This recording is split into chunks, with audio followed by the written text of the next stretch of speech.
你为什么想不开，非要喜欢他叶明之啊？啊？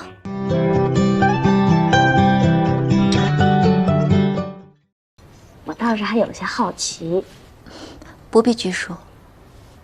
你这么在意他，是因为你们有婚约，还是说互相喜欢？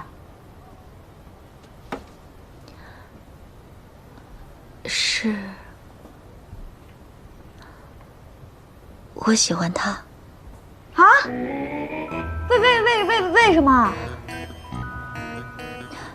虽然他经常以冷脸面对别人，但他不是真的铁石心肠，甚至可以说他是一个细心体贴的人。他人有做得不周到的事情，他一定会默默地在背后把事情完善好，但是他从来都不说。不过他的性子就是这样的，说出来他就不是叶云之了。我们说的是一个人吗？哦，还是说他只是在郭子健里当阎王爷？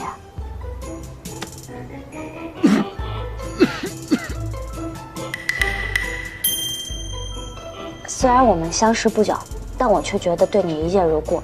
在我眼里的兰姬，温柔贤良、多才多艺，怎么说也是一个值得被尊重爱护的好女子。思叶也是如此，是我兄长最好的朋友，也算得上是我的恩师。但是我不得不还是提醒你一句：你为什么想不开，非要喜欢他叶明之啊？啊？我知道是有些唐突了，我的意思是说，兰姬你可以再考虑考虑。不是你刚刚自己也说了，思叶这个人表面上看起来像一块板砖似的，就像每个人都欠他银子，可是你跟他熟一点吧，脸倒是不板着了，就老挤兑你，多闹心啊！兰姬这么好的脾气性格，可不得被他欺负死啊！听你这么一说，我细细一想，他好像确实是这样。平时看起来知书达理的，但也有真烦人的时候。而且，我跟你说啊，思叶他还什么？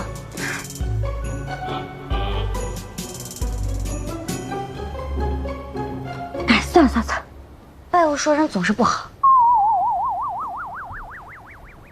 不过只有咱俩应该没关系吧？仅限你我，绝不爱传。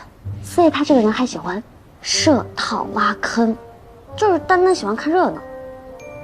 你的意思是，云芝他经常故意捉弄人？嘘。不过这也都是我瞎猜的。但你别看思叶他这个人表面上看起来人模人样的，其实背地里啊黑得很。兰姬，你人这么好，可别被他给耽误了。虽然我也知道，这种事情吧还是得看你自己，我只能给你提一个小建议，供你参考。